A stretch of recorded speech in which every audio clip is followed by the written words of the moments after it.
안녕하세요. 조은숙입니다. 네, 오늘은 제가 어제 광화문 광장과 한강증역 이렇게 두 군데를 다녀왔거든요. 어제 제가 현장을 다녀오면서 느꼈던 점, 그리고 제가 이제 좌편향 등 사고 하던 시절, 그리고 현재 달라진 점이 무엇인지 거기에 대한 차이점을 좀 얘기를 해보려고 해요.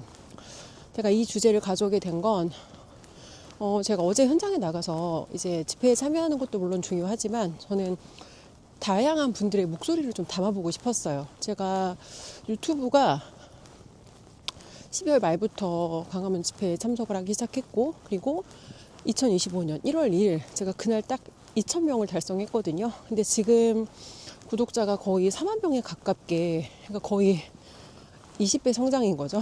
그래서 최근에 민주당에서 법안을 발의했잖아요. 일개 유튜버들을 대상으로 우리와 정치색이 맞지 않는 발언을 하면 너희들을 무섭게 혼내주겠어. 그래서 일개 유튜버가 불과 열흘도 안 되는 시간 만에 이렇게 20배 성장을 하니 민주당이 무서울 만도 하겠다. 그리고 지금 이 상황에 제가 낼 수 있는 목소리는 무엇일까 생각을 해봤더니, 과거에 제가 민주당 쪽 지지자로서 왜 그때 그런 판단을 했는지, 그리고 어떤 것을 이유로 해서 제가 사고의 전환을 했는지, 이제 그런 거를 좀 생각해서 나누는 게 현재 갈등이 있거나 혼란을 느끼는 분들께 도움이 좀 될 수도 있겠다, 이제 그런 생각을 좀 했고요. 어제 제가 현장 다녀와서 느낀 점을 좀 간단히 나눠보자면, 각 연령별로 정말 많이 나오셨어요. 어제는 진짜 제가 역대 참여했던 중에 가장 많은 인파가 참여를 했고, 심지어 이제 광화문에 있다가 한강증으로 이동을 했을 때 광화문에도 역대 분 중에서 역대 정말 최고였거든요. 인파가 역대 최고였고, 정말 이제는 너도 나도 가릴 거 없이 정말 다 뛰어나오고 있다. 전 국민이 광화문 광장으로 뛰어나오고 있다는 게 정말 느껴질 정도로 이제 그렇게 좀 체감이 됐고, 그리고 이제 2030 정말 많은 2030들이 주말에 어떻게 보면 광장에 나가서 태극기 들고 데이트하는 게 어떻게 보면 이제 깨어있는 젊은이들의 데이트 문화로 자리 잡은 거 아닌가, 그런 생각을 좀 하면서 되게 감사하다는 생각을 했어요. 다시 돌아와서 제가 좌편향 사고를 하던 시절, 그리고 최근에 이제 생각을 좀 바꾸게 되면서 저한테도 뭔가 이제 계기라는 게 있었을 거잖아요. 그래서 도대체 어떤 것을 계기로 내가 그렇게 차례차례 사고를 좀 바꿔갈 수 있었나, 이제 이거를 좀 생각을 해보려고 합니다. 일단 좌편향 사고를 하던 시절에는 항상 뭔가 사회에 좀 이제 문제에 대한 지적을 많이 하고, 그런 문제에 대한 지적을 많이 한다는 건 그 사람들이 어떻게 보면 똑똑할 수도 있지만 뭔가 사회에 불만이 많다는 뜻일 수도 있거든요. 그래서 사회에 좀 불만이 많고, 근데 그 불만의 요소들을 보면 어떤 우리 국가적인 차원의 불만이기보다는 나 개인에게 불편을 주는 이제 그런 요소들에 대해서 불만의 의견, 불만의 목소리를 내는 이제 그런 경우가 좀 많았고, 그리고 제가 이번에 어르신들 만나면서 어떤 걸 느꼈냐면, 제가 이제 한 어르신을 인터뷰를 했어요. 그 어르신이 굉장히 특이한 복장으로, 그러니까 이제 막 본인이 이 상황에 대해서 목소리 내고 싶은 거를 옷에다가 매직으로 써서, 근데 그분의 복장 자체가 얼핏 봐서는 누군가한테는 반감을 느끼게 할 수도 있고, 누군가한테는 호기심을 느끼게 할 수도 있고, 근데 그분께서 그렇게까지 심지어 그 옷을 입고, 그분은요 광장에서만 그 옷을 입고 활동하시는 게 아니라 그 옷 입고 그냥 그대로 집에 가시는 거예요. 그래서 제가 지하철역에서 그분을 배웠는데 굉장히 눈에 띄었어요. 그래서 이제 어떤 동기를 가지고 그런 옷을 제작해서 입게 되셨는지 인터뷰를 좀 진행했거든요. 근데 그분께서 어떤 말씀을 하셨냐면, 본인께서는 박근혜 대통령이 탄핵되고 난 이후에 계속 그때부터 이제 꾸준히 나와서 목소리를 내고 있는데 그런 말씀을 하시더라고요. 우리 국가가, 그러니까 이제 우리 사회가 잘 되기 위해서는 개인보다는 가정, 그리고 가정보다는 국가보다는 세계, 그러니까 개인적으로 어떤 이기적인 의도나 목적에 의해서 행동하기보다는 조금 더 큰 가치관, 큰 관점을 가지고 행동해야 된다라고 본인의 그런 가치관을 밝히시는 거였어요. 근데 사실은 저는 그 메시지를 듣는 순간 조금 충격적이었어요. 왜냐하면 생각해보면 광장에 나오는 어린이들께서 공통적으로 외치는 메시지가 나는 살 만큼 살았다. 다 똑같이 말씀하시거든요. 나는 살 만큼 살았는데 내가 왜 나오냐 하면은 내 자손들을 위해서, 한마디로 내 아이들이 살아갈 세상을 내가 지켜야 하니까 거기에 대한 책임의식을 가지고 뛰어나와서 정말 그 연세 많은 어르신들이 광장에서 추운데 그렇게 목소리를 내시는 거였거든요. 그래서 제가 어떤 생각을 했냐면, 어떤 특정 정당을 지지하는 그런 문제가 아니라, 물론 세대 간의 특징일 수도 있겠지만 좌편향된 사고 시스템을 가진 사람들은 개인의 문제에 조금 더 관심이 많다. 내 개인의 삶이 편하거나 불편하거나 하는 것에 조금 더 관심이 많은 반면, 이제 보수적인 사고를 하시는 분들은 개인의 이득보다 우리 모두 전체의 이익에 훨씬 더 관심이 많고, 전체의 이익을 위해서 내가 조금 헌신하거나 희생할지라도 무엇이 전체를 위하는 것인지를 가치 판단의 기준으로 가지기 때문에 이 사람들이 세상을 바라보는 방향이 다를 수밖에 없겠다, 이제 그런 생각을 제가 했어요. 근데 사실 좌편향적인 사고 시스템, 그런 사고 시스템으로 사고를 하잖아요. 그러면은 얼핏 봐서 지적이고 똑똑한 것처럼 보여요. 왜냐면 계속해서 그 사람들이 발언하는 게 사회의 문제에 대해 얘기하고, 이게 문제다, 저게 문제다. 근데 사람들이, 여러분, 문제를 지적하는 건 쉬워요. 뭐가 어렵냐면, 그래서 그 문제가 지적됐는데 그 문제를 어떻게 풀 거야. 저희 멘토님께서 그런 이야기를 하시거든요. 문제를 지적하는 건 쉽지만 제대로 된 대안을 마련하는 건 아무나 할 수 없다. 근데 대부분 좌편향 시스템을 가진 사람들은 계속해서 문제에 대해서만 얘기를 해요. 그래서 당신이 그 문제 해결을 위해서 뭐 하고 있어? 그러면 본인이 막상 그걸 위해서 직접적으로 현장에 뛰어들어서 행동하는 건 거의 없다는 거예요. 근데 어르신들의 경우에는 얘가 지금 대한민국이라는 나라의 상황에 문제의식을 느꼈어. 그러면 방구석에서 앉아서 내가 입만 털거나 손가락으로 카톡질만 하는 게 아니라, 뭐가 됐든 내가 현장에 나와서 나 하나쯤 이라는 생각으로 방관하는 게 아니라, 정말 저 사람의 문제가 내 문제다라는 생각으로 나와서 직접 현장에서 참여하시고 직접 목소리를 낸다는 거, 이거 하나가 제가 굉장히 큰 차이점이라는 생각을 좀 했어요. 그리고 저 역시도 뭐가 됐든 간에, 이게 사실은 처음에 제가 뭔가 유튜브 찍었을 때 그 유튜브로 제가 뭔가 큰 일을 할 수 있을 거라고 기대하진 않았어요. 그런데 지금 이 시점에서 내가 할 수 있는 일이 무엇인가, 어떻게 내가 지금 이 현 상황에 내가 작게나마 기여할 수 있는 게 무엇일까 생각했을 때, 내가 가지고 있는 경험을 나눠보자, 이제 그런 생각으로 꺼냈던 거고. 근데 의도하진 않았지만 제가 댓글이 너무 많이 달려가지고 사실 하나하나 다 읽어보지 못했거든요. 근데 좀 인상적인 댓글 몇 가지가 있어서 말씀을 드리자면, 이제 첫 번째는 저의 영상을 보시고 아이들에게 부끄럽지 않은 부모가 되겠다는 생각으로 처음으로 광화문 집회에 참석을 결정했다는 분이 있었어요. 사실 제가 그 영상을 찍었을 때는, 내가 모두를 구할 수는 없어, 딱 한 사람만 구해도, 난 한 사람만 구해도 성공이다라고 시작했던 영상인데, 그 글을 보니까 제가 너무너무 사실은 기쁘고 감사하더라고요. 그리고 또 하나는 이제 어떤 젊은이인 것 같아요. 누나 때문에, 누나의 영상을 보고 생각을 바꿨다 라고 글을 남겨주신 분이 있었는데, 물론 저를 누나라고 불러주신 것도 기분이 되게 좋았고요. 꼭 그것만은 아니고, 이분께서 어떻게 보면 사실 유튜브로 누군가한테 내가 설득이 된다는 것 자체가 이게 쉬운 일은 아니거든요. 근데 누군가의 이야기를 듣고 그 사람의 어떤 스토리에서 진정성을 느꼈고, 그것이 내 마음에 와 닿아서 내 생각의 변화를 이끌었다는 거, 이거 사실은 이게 진짜 어마어마한 일이거든요. 그래서 우리가 누군가 한 사람의 생각을 바꾼다는 거는 그 사람의 세계관을 바꾼다는 뜻이에요. 그 사람의 인생이 앞으로 나아갈 방향성을 바꾼다는 뜻이고. 그래서 저는 정말 내가 의도하지 않았지만 생각보다 내가 기대하지 않았던 큰 일들이 지금 되어지고 있구나, 이런 생각을 했습니다. 그리고는 현장에서 저를 알아봐 주시는 분들이 있었어요. 근데 길에서, 그렇게 많은 사람들이 모여있는 길에서 누군가 저의 이름을 부를 수 있는 확률이 얼마나 되겠어요. 그런 경험 자체가 저한테는 사실 굉장히 감사한 경험이었어요. 그리고 내가 앞으로 하는 어떤 이런 내 의견을 내거나 목소리를 내는 것에 더 책임감을 가지고 이런 것들을 더 지속해야겠다. 물론 사람들이 이제 관심이 조금 더 늘어나다 보니까 거기에서 오는 뭐 여러 가지 사실은 부담감, 그런 것들이 있는 것도 사실이에요. 하지만 많은 사람들이 나에게 신뢰라는 걸 보여준다는 건, 그런 저항을 제가 이겨나가면서 제 목소리를 계속해서 더 내야 하는 것이라고 저는 생각을 합니다. 어쨌건 다시 돌아와서 이제 이런 분들의 이야기가 저한테는 되게 감사했고, 자, 좌편향적인 사고를 하는 사람들, 우편향적인 사고를 하는 사람들, 이 시스템에 대해서 알아본 거예요.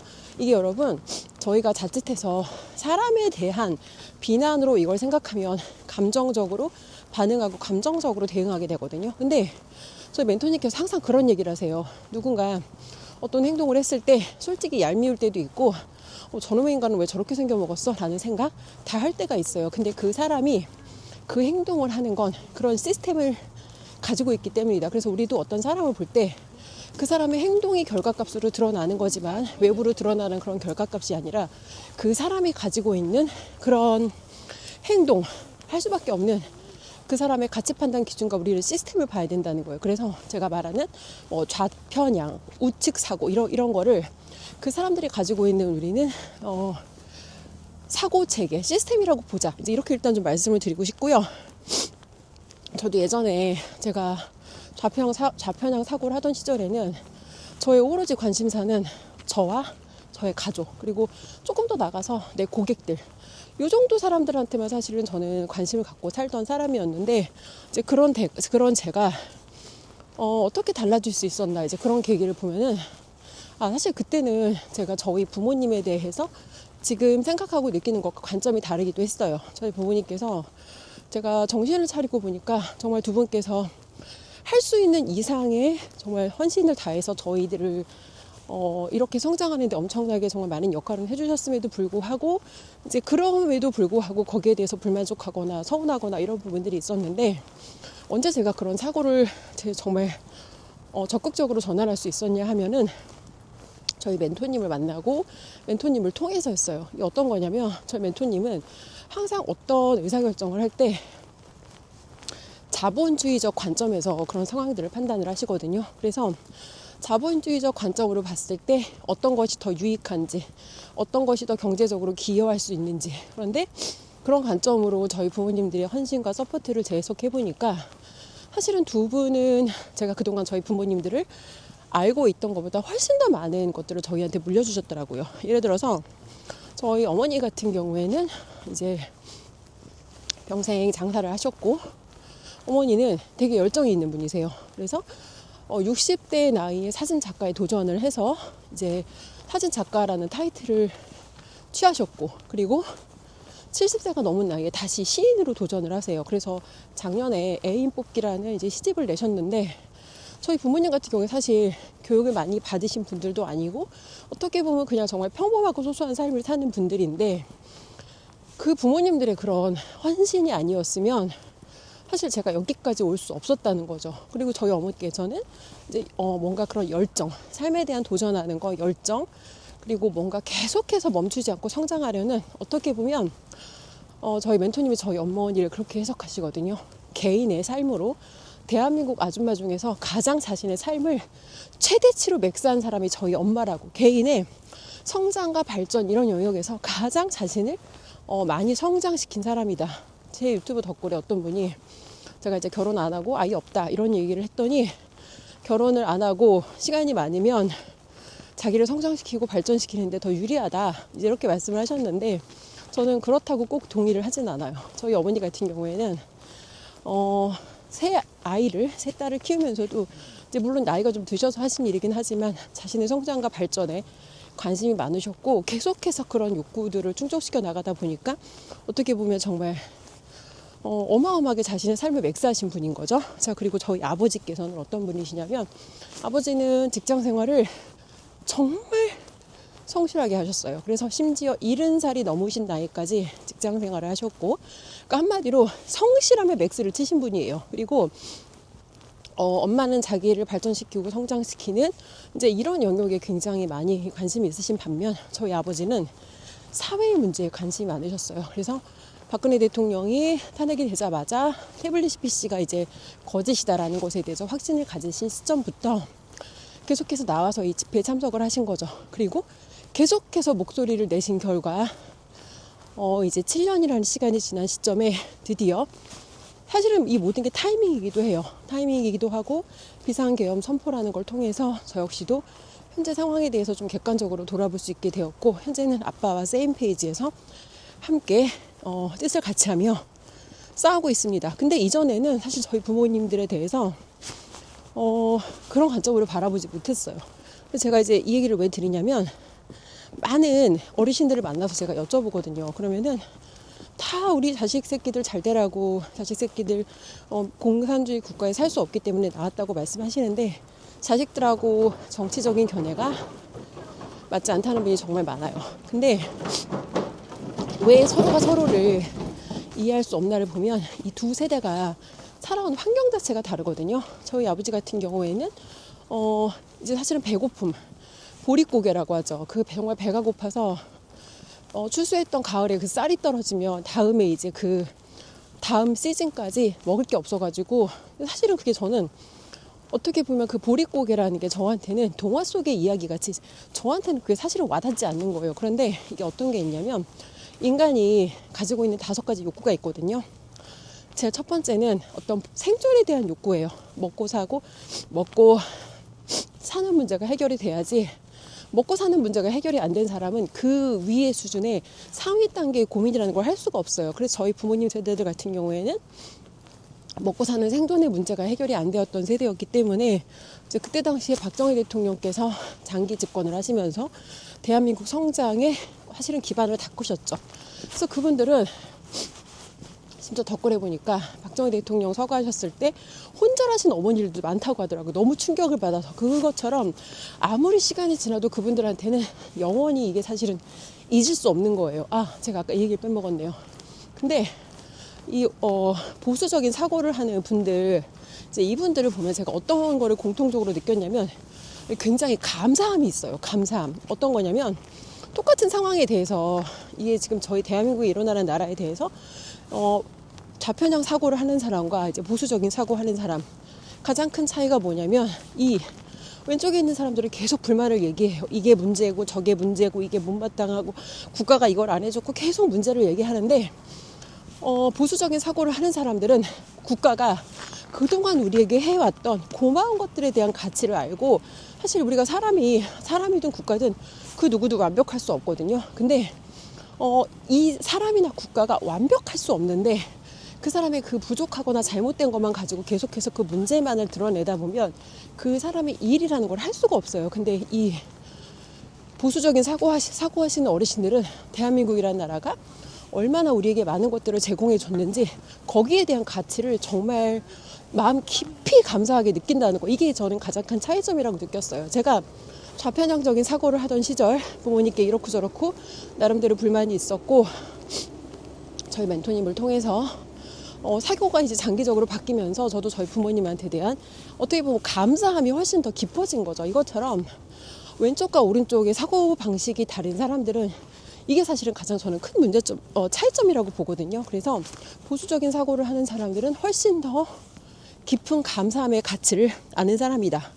자, 그리고 아까 하던 얘기 다시 돌아와서, 이제 부모님 세대는 배가 고팠기 때문에 이 배고픈 것을 해결해 준 거에 대한 감사가 너무 깊어요. 그런데 자식 세대들은 그걸 경험하지 못했잖아요. 그래서 부모님들께서 이 세대의 이야기를 하면서 우리한테 그분에 대한 어떤 존경과 그런 것을 기대하면, 내가 경험해보지 못했기 때문에 공감이 안 되고 사실은 그렇게까지 깊은 감사로 이어지기가 어려운 거죠. 근데 정말 감사라는 거를 아는 사람은요, 내가 직접 그걸 겪지 않았다 해도 그것에 대해서 깊은 감사를 발견할 수가 있어요. 어떤 얘기냐면, 저희 멘토님 같은 경우에는 지금 한국에 10년 넘게 거주하셨는데 한국 국적이 아니에요. 그런데 그분은 이 대한민국이라는 나라에 대해서 어마어마하게 깊은 감사를 가지고 있고, 심지어 대한민국 국민들 상당수가 잘못 알고 있는 이 왜곡된 역사관에 대해서도 그분은 다른 견해를 가지고 있으세요.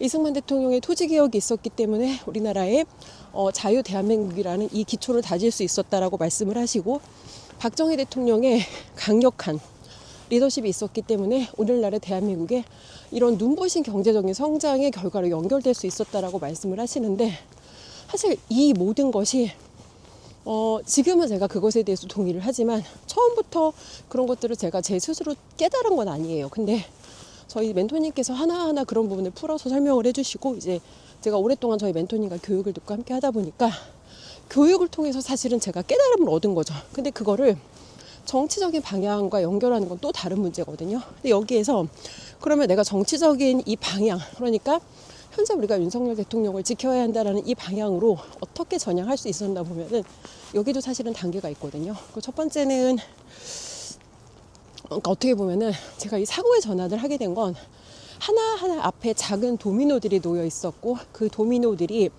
비상계엄이라는 어떻게 보면 하나의 도미노가 딱 맞아 떨어지면서 따르르락 이렇게 약간 도미노들이 쓰러지면서 제가 사고의 방향을 확 전환할 수 있었던 거죠. 그래서 이제 그때 처음에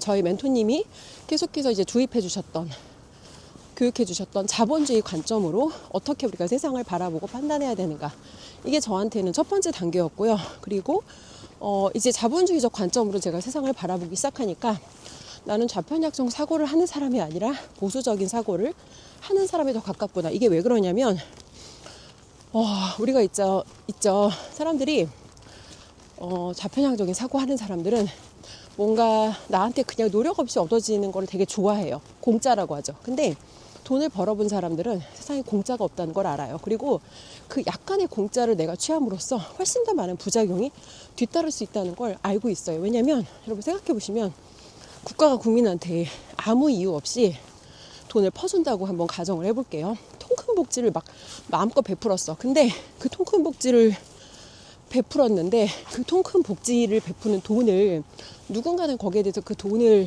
마련해 와야 될 거 아니에요. 그런데 국가가 그냥 그런 어떤 특별한 수입원이 없이 그런 돈을 마구 베푼다고 하면 첫 번째 부작용은 그게 다 결론적으로 국가 부채로 돌아올 거고요. 두 번째는 노력하지 않아도 누군가를 나를 위해서 경제적으로 서포트를 한다고 하면 인간은 본능적으로 게으르고 싶고 편안하고 싶어요. 그래서 자기의 어떤 자본주의가 가지고 있는 최대 장점인 자기의 역량을 개발해서 스스로의 가치를 높이는 이 노력 자체를 하지 않을 가능성이 굉장히 높아진다는 거예요. 그래서 국가의 통큰 복지로 실패한 대표적인 사례가 어디죠? 아르헨티나는 엄청나게 많은 석유를 보유한 국가였고 국민들한테 통큰 복지를 베푼 결과 국민들 입장에서는 아니 노력하지 않아도 돈을 주는데 내가 굳이 왜 노력을 해야 돼. 그래서 지금은 우리나라보다 훨씬 잘 살았던 아르헨티나가 정말 이렇게 막 쓰레기통을 뒤지고 동물원에 코끼리가 굶어 죽는 이런 비극적인 일이 일어나는 국가가 됐다는 거죠. 다시 돌아와서 그래서 이 보수적인 사고를 하는 사람들은 공짜로 세상을 바꿀 수 없다는 걸 알고, 그리고 무언가가 우리에게 주어졌을 때 그것에 대한 감사함을 알고, 그리고 대가 지불이라는 걸 알아요. 대한민국이라는 나라가 현재 이렇게 잘 살게 된 건 누군가는 그걸 향해서 한 사람이 장기 집권을 했다고 독재라는 표현을 쓸 수 있지만 이분들의 입장에서는 한 사람의 강력한 리더십으로 대한민국이 한 방향으로 빠르게 결집해서 빠르게 성장할 수 있는 경제 성장의 원동력을 마련했다는 관점으로 바라보는 거죠. 똑같은 사건인데 이 두 가지 다른 관점 때문에 다른 해석이 나올 수밖에 없다는 거죠. 자, 그래서 다시 돌아와서 그러면 이제 이렇게 양쪽에 서로 다른 사고를 하는 이 상황을 바라보는 이 다른 관점을 어떻게 우리가 좀 그러면 메워볼 수 있을 것인가. 여기에 대한 이제 문제가 남았는데, 아까 제가 생각의 전환을 맞던 그 어떤 과정을 설명하다가 지금 여기까지 얘기가 왔는데요. 첫 번째는 저희 멘토님께 설명해 주신 자본주의적 관점.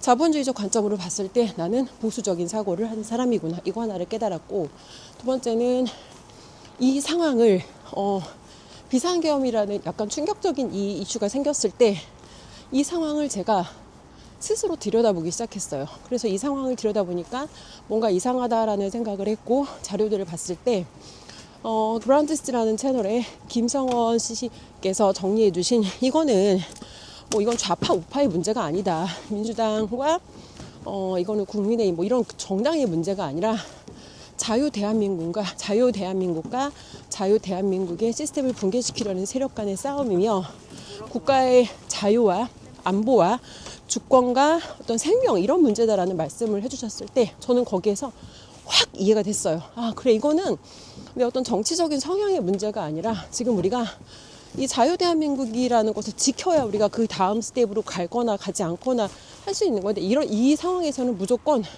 우리가 대한민국을 지킨다, 자유대한민국을 지킨다는 방향으로 결집하는 게 맞겠구나. 그리고 이제 마지막 세 번째는 7년 동안 한결같이 자신의 어떤 우리나라 국가를 바라보는, 현 정치를 바라보는 아빠의 일관성 있는 그런 행동 패턴이 사실은 저한테 크게 영향을 주셨죠. 그래서 이 세 가지 과정을 거치면서, 그러니까 이게 한 번에 전향되진 않아요. 한 번에, 그러니까 누구 영상 하나를 보고 한 번에 확 설득이 될 수 있으면 참 좋은데, 보통 사람이 그렇게 자기 생각을, 자기가 믿어오던 세계관을 하루아침에 뒤엎기는 쉽지 않거든요. 그래서 자기 나름대로 이런 생각을 바꿔가는 그런 과정들이 필요하고, 본인만의 어떤 그러니까 이 뭐라고 할까, 그러니까 본인만의 어떤 그런 터닝 포인트, 모멘텀이 필요해요. 그리고 그런 모멘텀이 맞아 떨어졌을 때 이 사람들이 생각이라는 걸 하게 되죠. 근데 대부분 제가 안타까운 건 이 좌편향 시스템을 하는 분들 중에 상당수가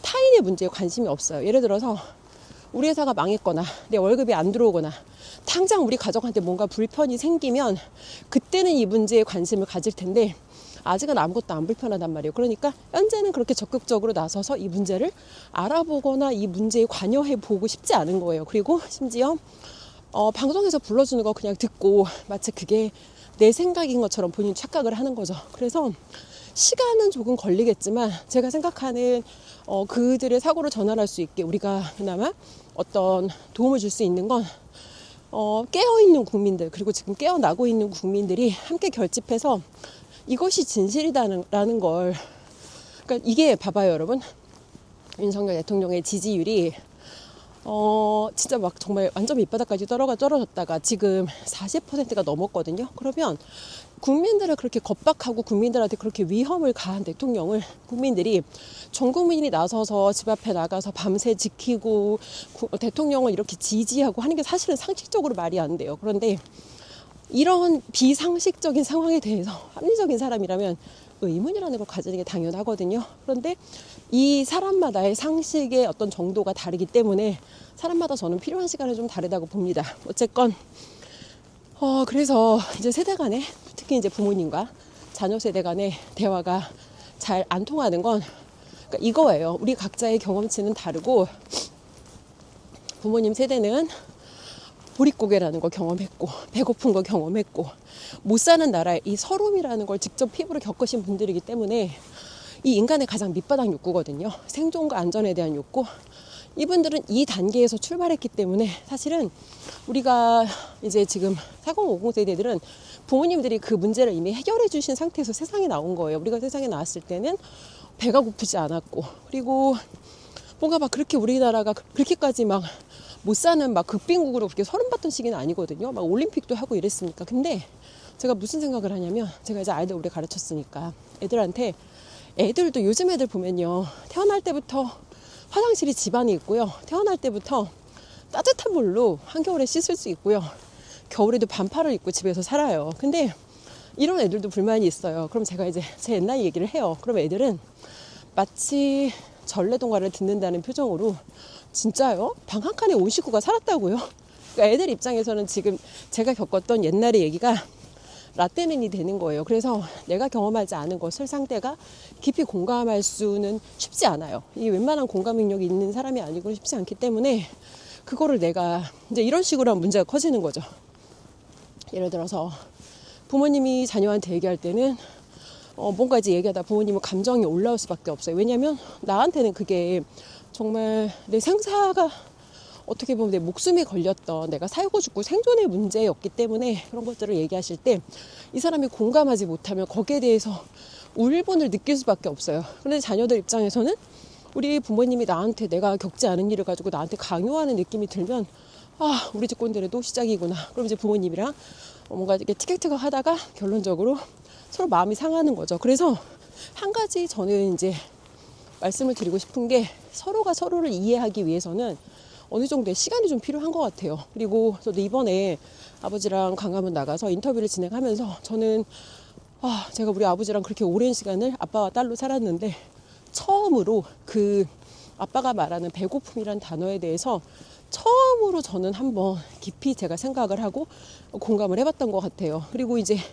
인터뷰에서 제가 독재라는 키워드 꺼내니까 어떤 분들께서 굉장히 분노하시는데, 자, 상대방을 설득하려면 상대방이 이 상황을 어떤 관점으로 바라보는지를 알아야 그 사람을 내가 윽박지르거나 비난하는 게 아니라 설득해서 내 페이지로 끌어들여올 수 있거든요. 그러면 그 상대방적 관점에서 우리가 사고를 할 수 있어야 돼요. 그래서 우리가 소통을 하고 있다고 생각하지만 사실은 소통이 아니라 각자 자기 주장을 하고 있는 거거든요. 하고 있는 거고요. 그래서 결론적으로 소통 끝에는 항상 찝찝한 감정과 뭔가 맘상함만 남고 사실 이 문제 해결은 없는 그런 상태로 대화가 종료되는 경우가 많은 거예요. 그래서 지금은 우리가 뭔가 이렇게 편을 가르고 이럴 때가 아니라 제가 이 뭔가 이제 그 좌편향적인 사고, 보수적인 사고 이걸 말씀드린 건 그 사람들이 도대체 왜 그런 생각을 하지의 배경을 우리가 알아야 어떤 문제를 해결해 나가는데 그 사람들의 어떤 그 왜 그런 생각을 하는지 사고를 이해하면서 문제를 풀어나갈 수 있거든요. 그래서 문제를 풀어나가기 위한 과정으로 이런 것들을 말씀을 드린 거지. 지금은 우리가 함께 힘을 합쳐야 할 때라고 생각합니다. 그래서 자유 대한민국을 지키기 위해서 요즘 날도 춥고 다들 먹고 사는 문제도 바쁘지만 하지만 이게 우리가 문제를 바로잡을 수 있는 시기가 있고 더 이상 문제를 해결하기 어려워지는 시점이 있다고 생각합니다. 그래서 더 늦기 전에 전 국민이 이 자유 대한민국을 지켜내는 일에 관심을 가지고 모두가 함께 했으면 좋겠습니다. 네, 오늘 영상 여기까지 하겠습니다.